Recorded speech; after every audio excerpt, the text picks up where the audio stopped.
Hey everybody, I hope you're doing well. In this video, I want to talk about something that you can do before you start selling new construction homes, before you become a home builder. This is something that you can do. You can set yourself up as a business, set yourself up for success. And I'm going to tell you why doing what I'm going to talk about is going to pay huge dividends in the future for you. Okay, budgeting is one of the most important things in life. It doesn't matter what industry you're in, what field you're in. If you know how to budget your money, you are going to set up a good future for yourself. If you know how to budget, if you know how to save, if you know how to live under the amount that you're making, you're going to do well.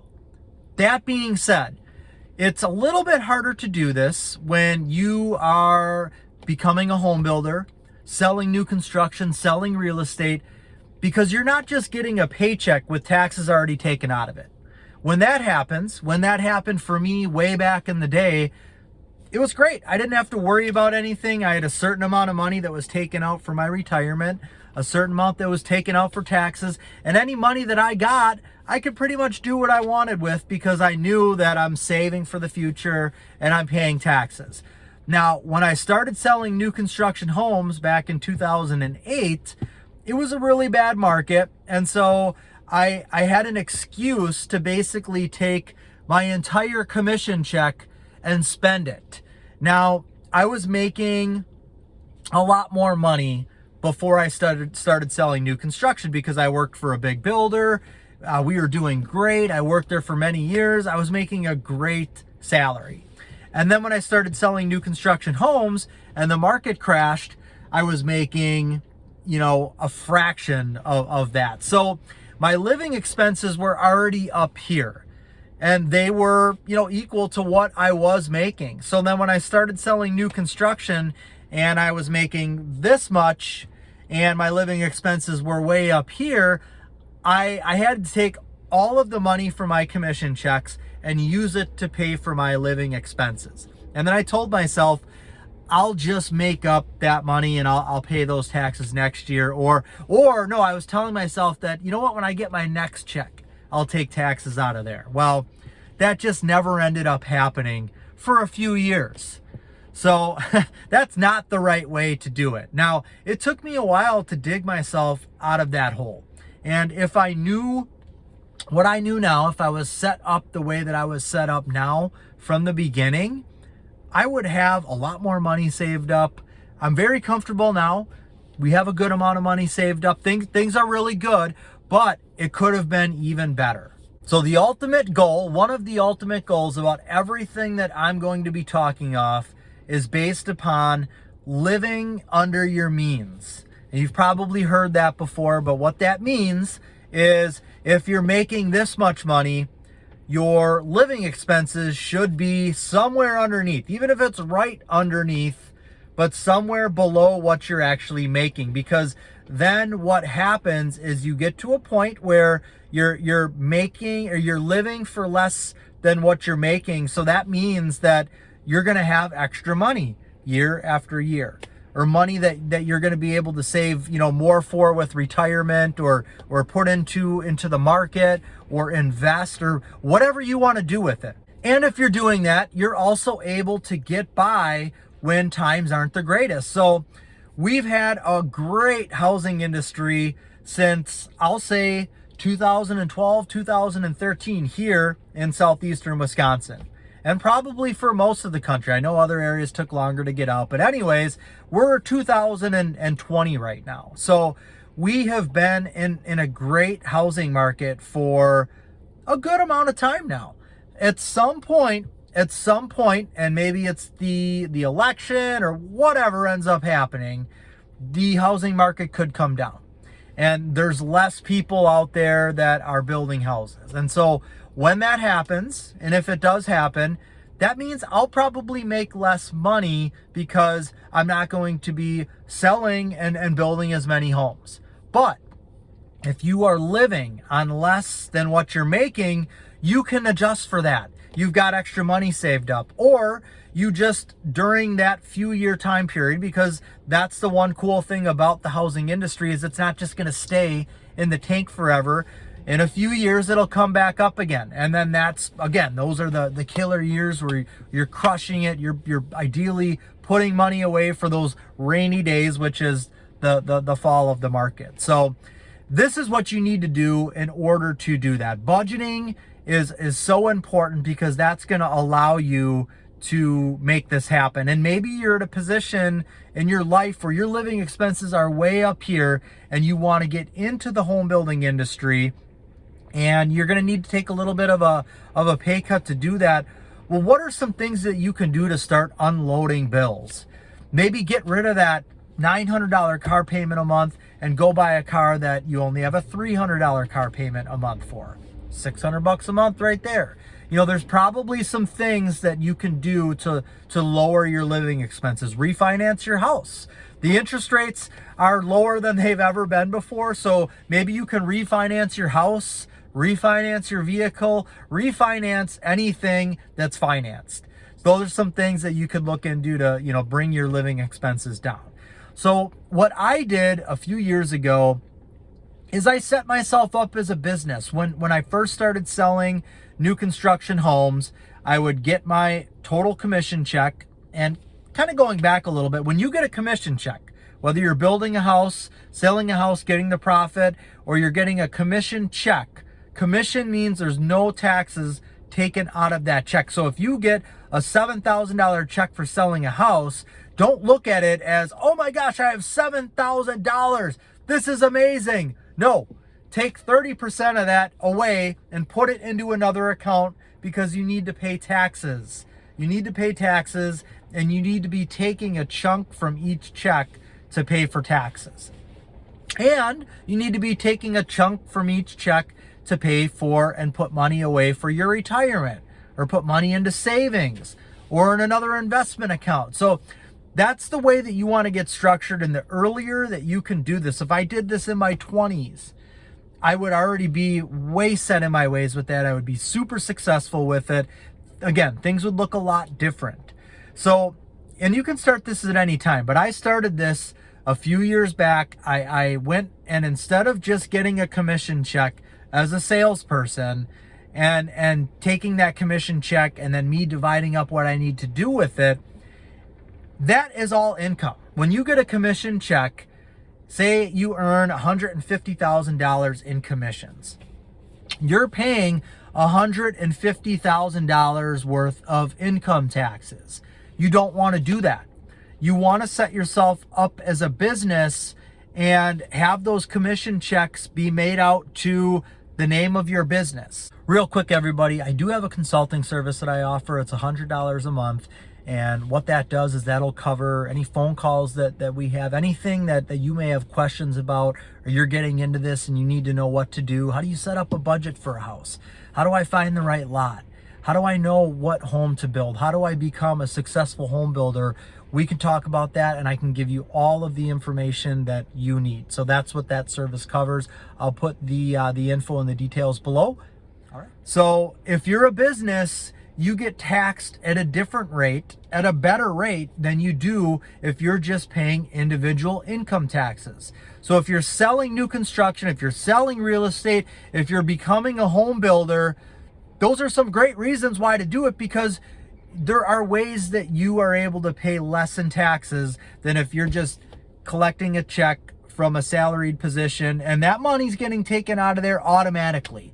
You don't have a say in how much gets taken out for taxes, for retirement, for workers' comp, everything else that needs to be taken out. You have no say with it. If you are a commissioned person, if you are your own business, you have more control over this. So I would recommend talking with an accountant and getting yourself set up as a business. Now, this accountant is going to be able to let you know, is it best to be set up as an S-Corp? Is it best to be set up as an LLC? What's the best scenario for me in the type of business that I'm in, so that I can do this legally and I can do this properly, and so that I can pay the least amount of money in taxes? That's what the goal is. And, you know, that's not unethical to say. There's nothing wrong about that. Why should I have to give away all of my money that I earn, especially with what's going on in this world today. I have to give away 35% of the money that I make, or if depending on who gets elected, more than that. I have to give away a big chunk of the money that I earned. No thanks. Now, yes, I do have to do that because I don't want to go to jail. I don't want to commit tax fraud. But again, there are ways to do this so that you're paying less in individual income taxes. So if you are set up as a business, you meet with your accountant, you get set up properly, you're going to set up 3 accounts. You're going to set up a business checking account. That's where all of your commission checks that are made out to the name of that business are going to go. They're all going to go into that account. Then you're going to have a business savings account and then a personal checking account.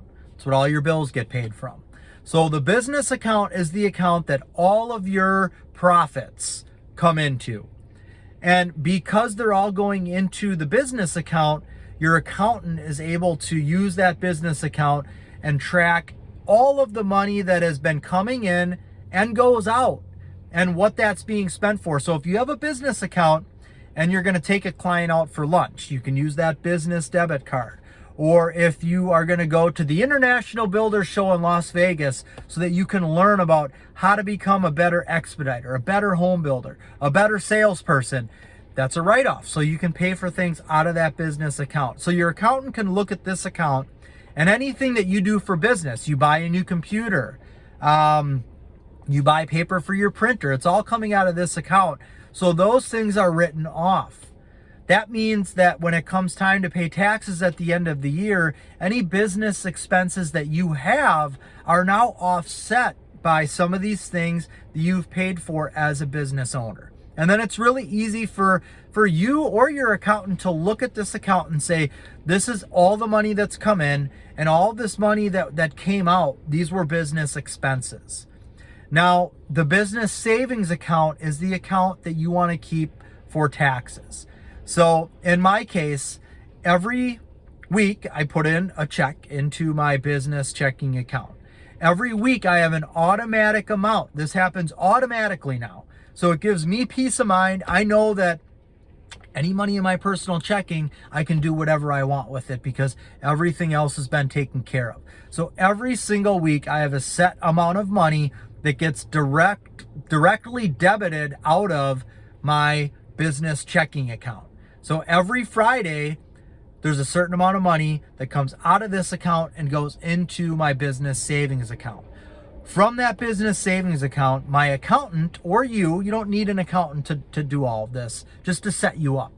But my accountant can then go into this business savings account and he can pay all of the taxes that need to be paid.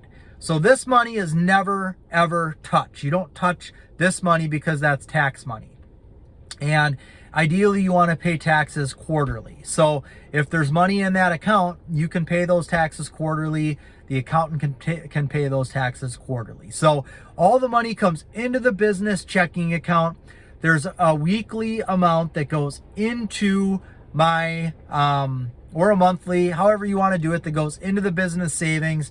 So that guarantees that your taxes are taken care of. See, that was my biggest problem in the beginning. I wasn't paying any taxes. And so I got myself into a hole. And if you owe money on taxes, there's a percentage that they're penalizing you for. So you're not just paying the amount that you owe in taxes, you're paying above and beyond that too. So you're losing out on money. So make sure that any of your commission checks going into your business account, and then you've got the proper amount going into that business savings, so your taxes are taken care of.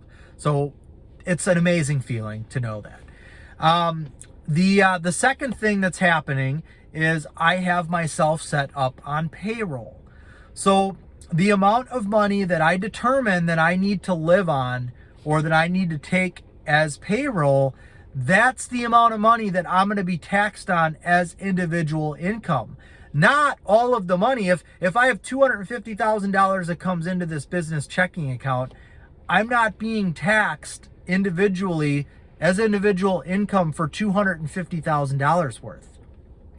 So say I have $250 coming in here and I have 85,000 or 100,000 or 150,000 going into my personal checking, because that's the money that I need to live on, depending on what your living expenses are.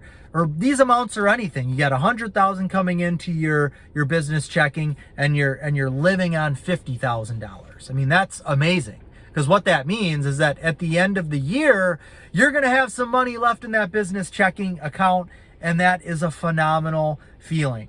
So what you're going to do is you're going to have yourself set up on payroll, because that is how you are taxed on an individual income amount. So again, if you're making, $200,000 a year as a business, as commissions, it's going into your business checking account.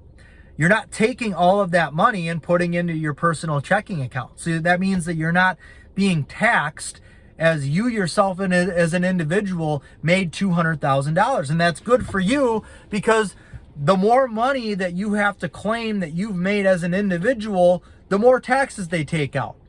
Now, as a business, you get taxed differently. And then again, you have those deductions, those offsets, those business expenses. So if you have 200 coming into your business checking account, and you're not just paying for some of those client lunches out of pocket. You're not paying for that printer paper out of pocket. You're not paying for that computer that you had to buy out of pocket. Those are business expenses. So those are going to those are going to help offset the amount of business taxes that you're paying. So you want to figure out what that amount is that you need to live on. And it doesn't have to be, say you need $100,000 to live on. That's what you need to support your family, make your mortgage payments, everything that you need to do. You need $100,000 a year to live on. That doesn't mean that you have to take $100,000 out in payroll checks throughout the year.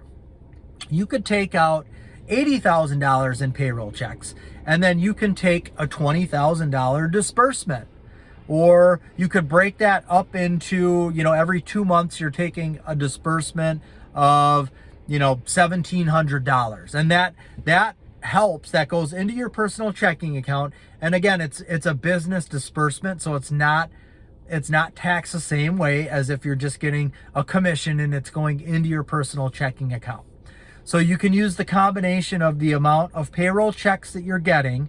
That's what your salary is going to be. So if you're getting payroll checks in the amount of $80,000 throughout the year, and for me, I get a payroll check every other week. So if that amount at the end of the year is $80,000 that the payroll checks are totaling, that's the amount of individual income that I'm being taxed on, which is a lot better than if I made $200,000 in commissions and I didn't have myself set up as a business, and that all goes into my personal checking account. I'm being taxed on $200,000 of individual income compared to $80,000 of individual income.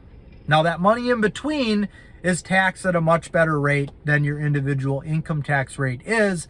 So you're saving money, you're making more money, you're holding on to more of your hard-earned money at the end of the year. Now that is how you set yourself up for success. That's how you're going to hold on to more of your money. That's how you're going to be successful at budgeting. Now here's the other thing. Here is the cool and exciting, because all that stuff is boring. I have to pay taxes. I got to make sure that I live underneath the amount of money that I actually earn. So I have to tighten things up, and I can't maybe drive the exact car that I want to, because I want to get a Cadillac Escalade that's $150,000, but I have to pay $1,500 a month for that. And I should be able to do that. I make a good amount of money selling new construction homes, or I'm a builder, and I should be able to drive a $150,000 vehicle, but I'm not going to, so that's not very exciting, right? Well, here's the exciting part. Here's the reason why you do this. And this is just happening for me for the first time. It can happen to you a lot sooner than that. When I talk about this most exciting thing happening to me for the first time this year, don't get me wrong. I'm somebody that's telling you that I'm somebody that's sharing my expertise, and I'm somebody that's telling you that I've been a success in this industry and I am successful in this industry. So I'm not trying to say that I've been a complete screw up. I need to maintain my credibility here. So when I say this thing that happened to me for the first time this year is happening for the first time, it's not because I still wasn't saving money in the past. I have a retirement account set up. I have a beautiful house, a beautiful family.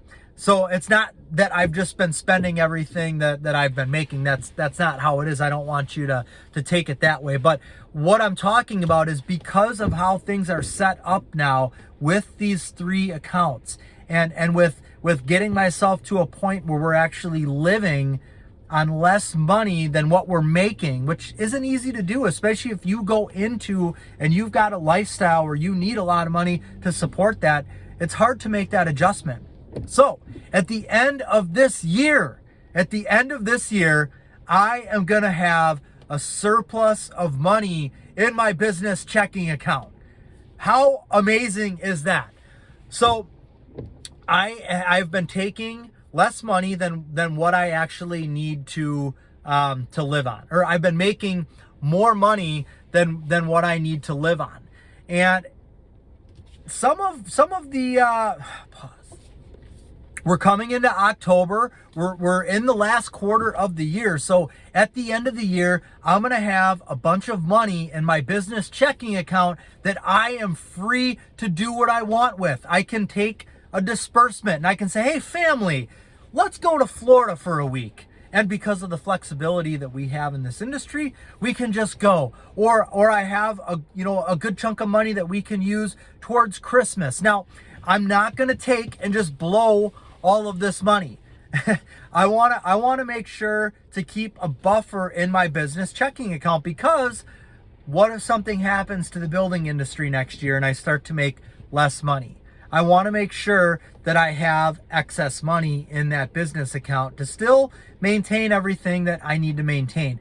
But it's amazing that at the end of the year, I've taken less money than what I've actually made. So my role in our home building company is selling new construction homes.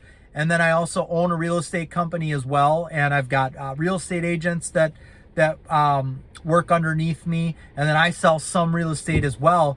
And basically I the money is all good, staying in the account, and I'm taking less than what I'm making. And so what is going to happen at the end of the year is I'm going to have extra money there. And that's amazing. Now, to be safe, this is what I'm going to do. I am going to take some of that money and we are going to have some fun with it. I think that maybe we'll go on a vacation this year. But I want to leave the rest of that money in the business checking account. And I would like to be able to get through next year and have that same thing happen. And if we still have a great market, still making the same amount of money through 2021, and I have another surplus again at the end of the year in 2021, now, because I've been safe with the surplus from 2020, I can keep letting that build up. I can take some of that money and I can invest it in stocks. I can go have a little bit more fun with it, but I don't want to just, I've got a bunch of extra money at the end of this year. Let's go have a ton of fun and just blow it all. No, that's not what you should be doing. You can do whatever you want with that money, but basically what I'm saying is if you set yourself up as a business and you're living on less than what you're making, and you've got all that money going into your business checking account, you've got the money automatically taken out for taxes, you've got your payroll amount coming into your personal checking account, and that's less than what you're making altogether. That means you're gonna have extra money at the end of the year. Do whatever you want with it. But what a great thing to experience. And what I'm saying is if you do this, you can experience the same thing. So I highly recommend that is how you set yourself up. Now, you don't even need to be in the industry yet to get yourself set up like this. Come up with your business name. When I started my business, I called myself Home Sales Unlimited because I was selling new construction homes and real estate. So that's what the name of my business checking account is. That's what the name of my business is. So you can do that before you even start in this industry. So set up a meeting with an accountant, find out what the best way is to set yourself up. For me, it was an S Corp. And I would imagine if you're selling real estate or new construction homes, that might be the best way for you as well. So meet with an accountant, or if you have an accountant background or you're super smart and you can look things up online and set all this stuff up yourself. It's not really that hard to go online and file the paperwork with the state, with the IRS, and become a business. It is something that you can definitely do. I just recommended talking to an accountant because depending on what you've got going on, he may recommend setting yourself up as a different type of business. But anyways, do that and then go meet with a bank and set up those accounts. Put a little money in that business checking account because they probably require that you have a certain balance in there. But these are things you can do so that when you do become a home builder, when you get the profit from that first home that you've built and you've sold, where is it going? Into your business checking account. You're not going to get that check at the closing and then figure out what to do with it. It's going to go into your business checking account. Then you're going to have money taken out for taxes. You're going to have payroll coming into your personal checking, and you are set up to be a success. If you're selling new construction real estate, same thing. You get that first commission check. It's going into your business checking account. From there, it's getting dispersed to your other two accounts, and you are good to go. Okay, that's all I've got for this video. I hope you found this useful and that you heed my advice, because I'm definitely telling you that I wish I would have done this a lot sooner. If you are not a subscriber to this channel, please subscribe. Click the little bell for notifications so that you can be notified of videos like this in the future. Thank you very much, and God bless.